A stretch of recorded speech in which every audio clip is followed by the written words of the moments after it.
Maître Ndayambaje Simon twibuka uyu munsi yakoze mu nzego z'ubutabera, yatanze umusanzu we mu kubaka izi nzego no gutanga ubutabera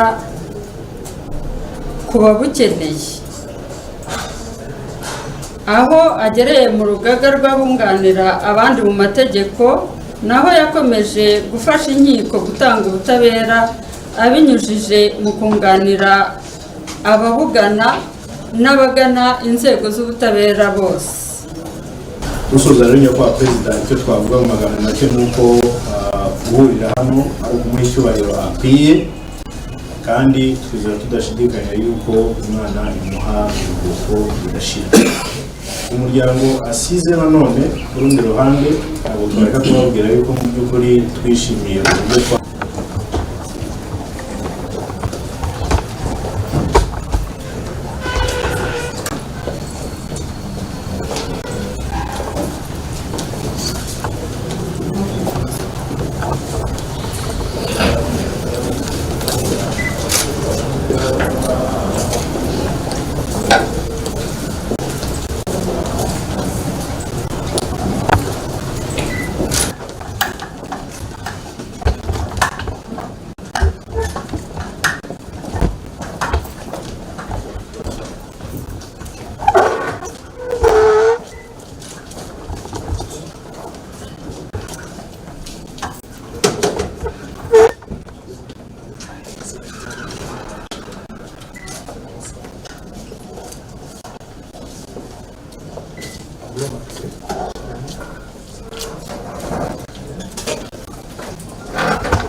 aho bwa nyuma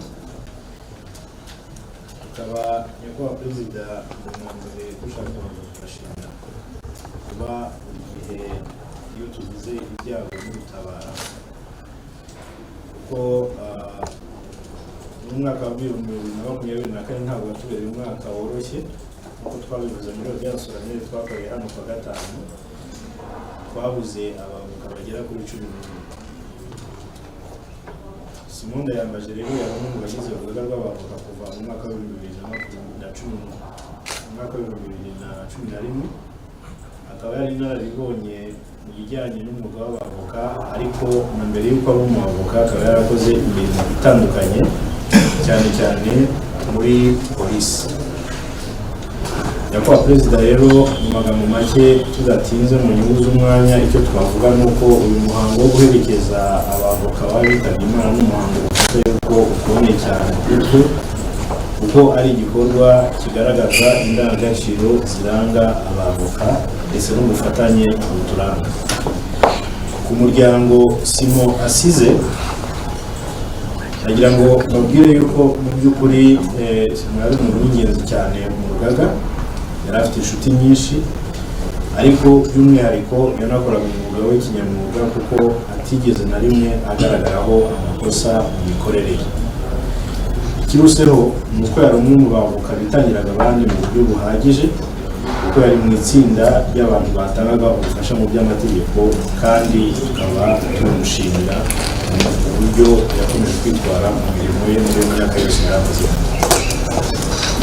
Dusoza rero Nyakubahwa Perezida, icyo twavuga mu magambo make ni uko guhurira hano ari ukumuha icyubahiro akwiye, kandi twizera tudashidikanya yuko Imana imuha bafatanyije kugira ngo tubashe kumuherekeza mu cyubahiro, ndetse tukaba tunabizeza ko ubuzima uko bizashoboka kose tuzakomeza kubaba hafi kugira ngo tubashe gukomeza guhangana n'ubuzima cyangwa se ibibazo bitandukanye bishobora kuba byagaragara mu gihe Simon atagihari. Turifuriza mugenzi wacu kudashira, kandi tuza tudashidikanya ko umurage asize uzafasha n'abandi basigaye kugira ngo babashe gukomeza kubahiriza inshingano zacu uko bikwiye, kugira ngo tuzibukwe nk'abantu bagize uruhare atari mu gutanga ubutabera gusa, ariko twaranaranzwe n'ubumuntu buhagije. Ndabashimiye ko Perezida kazi n'urugaga rw'abavoka ntabwo umwanya kugira ngo duhe umwanya uhagarariye ubushinjacyaha bukuru nawe agira icyo yeza kwitabira umuryango wa nyakwigendera ndetse n'abandi bagize urunana rw'ubutabera. Murakoze Nyakubahwa Perezida w'Urukiko Rukuru, namwe bacamanza, umuryango wa Maître Ndayambaje Yamuremye Simon, abagize urugaga rw'abunganira abandi mu mategeko, mwese abateraniye muri iki cyumba cy'urukiko, mu izina ryanjye bwite no mu ry'umushinjacyaha mukuru mpagarariye, mbanje kwihanganisha umuryango wa Maître Ndayambaje n'abavoka bose kuko mwabuze umuntu w'agaciro mu muryango wanyu. Akaba yari umunyamuryango w'intangarugero mu rugaga rw'abunganira abandi mu mategeko. Urupfu rwa Maître Ndayambaje Simon twarwakiranye akababaro kenshi, kuko tubuze umuntu wagize uruhare rukomeye mu guteza imbere ubutabera, kandi uruhare rwe tukaba twari tukirukeneye. Muri aka kanya hari byinshi twavuga kuri nyakwigendera kubera ibikorwa by'ingenzi byamuranze, ariko bitashoboka reka tubabwire mu magambo make. Maître Ndayambaje Simon twibuka uyu munsi yakoze mu nzego z'ubutabera, yatanze umusanzu we mu kubaka izi nzego no gutanga ubutabera ku babukeneye. Aho agereye mu rugaga rw'abunganira abandi mu mategeko, naho yakomeje gufasha inkiko gutanga ubutabera abinyujije mu kunganira ababugana n'abagana inzego z'ubutabera bose. Abenshi bakoranye na Maître Ndayambaje Simon, hari byinshi bamwibukiyeho kandi batumye umwuga bakora utera imbere, nk'uko byavuzwe n'uhagarariye urugaga. Akaba yararanzwe n'indangagaciro zikomeye. Maître Ndayambaje Simon tuzahora tumwibukira ku byiza byamuranze akiriho no ku musanzu yatanze mu rwego rw'ubutabera. Imana imuhe iruhuko ridashira. Muri uyu mwanya kugira ngo natwe dutange ubutumwa kuri uyu munsi twerekezaho mugenzi wacu Maître Ndayambaje Yamuremye Simon, kugira ngo abavandimwe bagize urwego rw'ubucamanza bagenzi banjye, kuri urugaga rw'abavoka, madamu uhagarariye ubushinjacyaha bukuru, abanyakubahwa mugize urugaga rw'abavoka muri rusange, abavandimwe, inshuti, umuryango wa nyakwigendera n'abavandimwe, kugira ngo ntangire mbasuhuza kandi mbifuriza gukomera muri ibi bihe bibi byo kubura umuvandimwe Maître Ndayambaje Yamuremye Simon, wari umwe mu bo twafatanyaga mu mirimo yo guha abaturarwanda ubutabera, akaba yaratuvuyemo.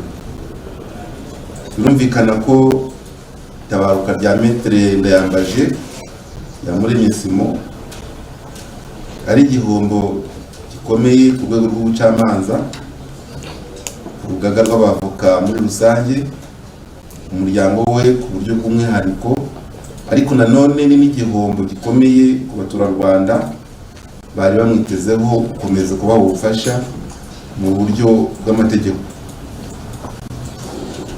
Iyi nzira Maître Ndayambaje Yamuremye Simon anyuzemo, natwe tukiriho adutanze imbere, ni inzira natwe tuzanyuramo, tukaba rero twifatanyije n'umuryango we muri aka kababaro kandi tunabifuriza gukomera. Turihanganisha kandi urugaga rw'abavoka mu Rwanda bwo kubura umwe mu banyamuryango babo. Nk'uko byavuzwe n'uhagarariye urugaga rw'abavoka ndetse n'uhagarariye ubushinjacyaha bukuru,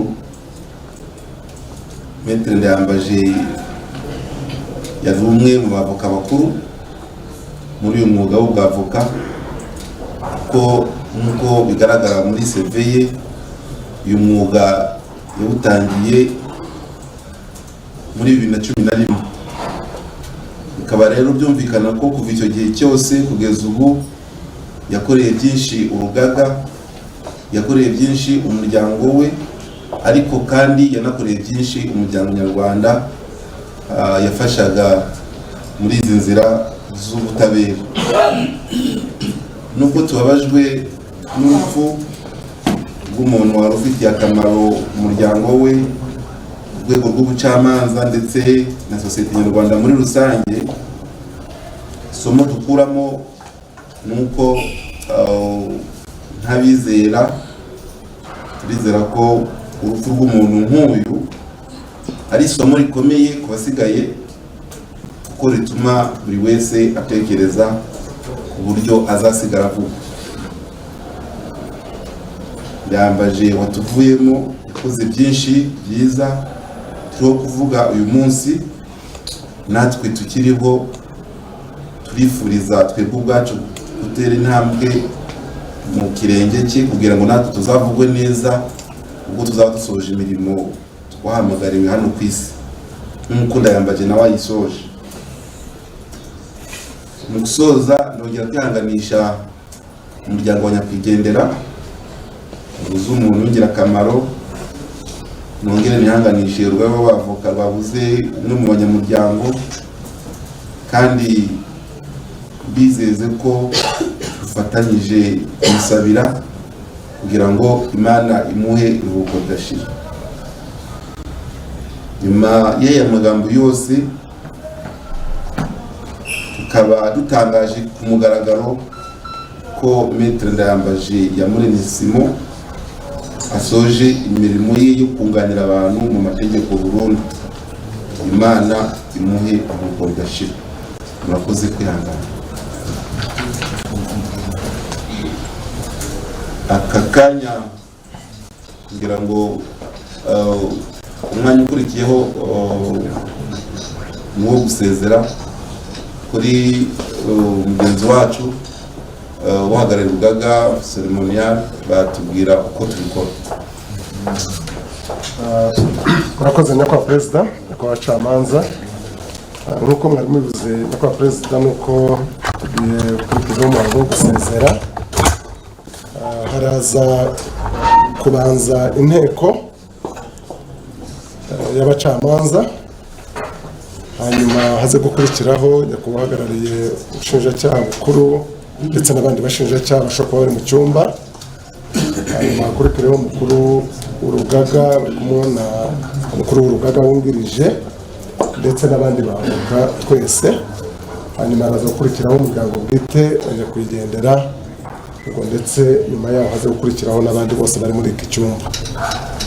Biraza gukorwa mu mutuzo, kandi inteko nimara gusezera irasubira mu mwanya wayo, ubwo turaza kubabwira ibindi bikurikira nyuma. Nyakubahwa perezida,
hari ibindi sinziza cyane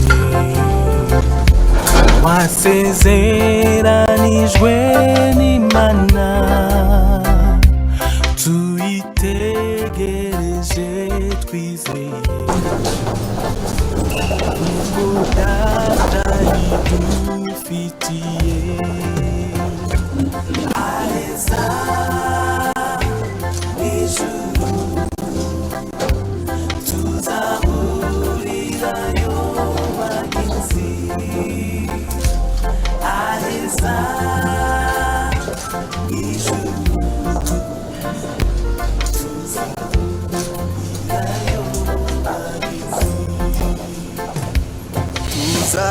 tuzaririmbira mu ijuru indirimbo z'abakijijwe ntituzongera kubabara tuzashira agahinda rwose aheza ijuru tuzahurirayo bagenzi aheza ijuru tuzahurirayo data tuzamusingiriza ubwo buntu yatugiriye n'urukundo rwe n'imbabazi n'imigisha agatwungukira aheza ijuru tuzahurirayo bagenzi aheza ijuru tuzahurirayo bagenzi aheza ijuru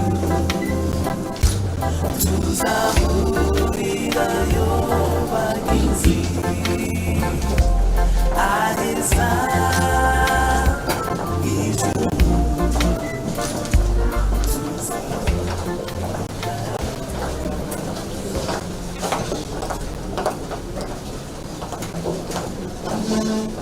igitare cy'Imana reka ngungireho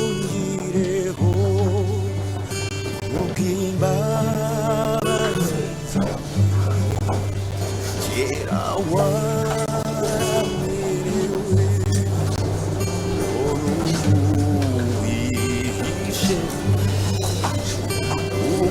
umushinga w'imbabazi n'amaraso yo mu rubavu rwawe binyiza uruyogo urubanza rw'ibyaha imbaraga z'ibyaha ye kuzazima nyakubahwa perezida rero icyakurikiyeho ni uko asaba umwe muri bagenzi bacu kuzinga umwambaro nyakwigendera yakoreshaga mu kazi akawushyikiriza umukuru w'urugaga urugaga nawe akawushyikiriza umwana mukuru wa Maître Simone uri hano witwa Mimi nk'ikimenyetso cy'uko nubwo tugenda ariko nyuma yacu hari abandi bazakomeza izi nshingano.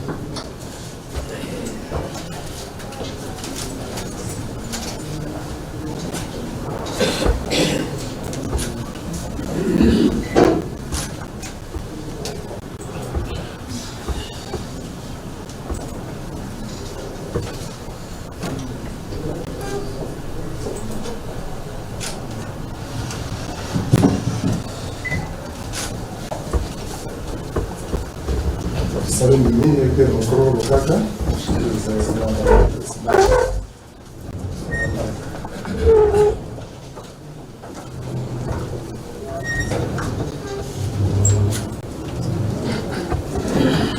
Murakoze nyakubahwa perezida, nyakubahwa camanza, ubu hakurikiraho ijambo ry'umukuru w'umuryango kugira ngo amenyeshe inteko ndetse n'abari hano gahunda uko ikwiye izamukurikira.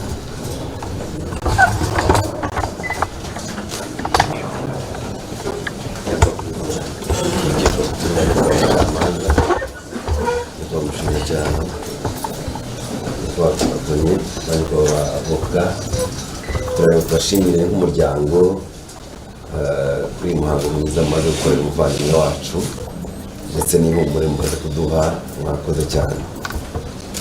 gahunda rero zigiye gukurikiraho no kumuherekeza mu kanya turerekeza ku rusengero rwa Restoration Church ni hano Kimisagara, hanyuma niho dukorera icyo twakwita misa.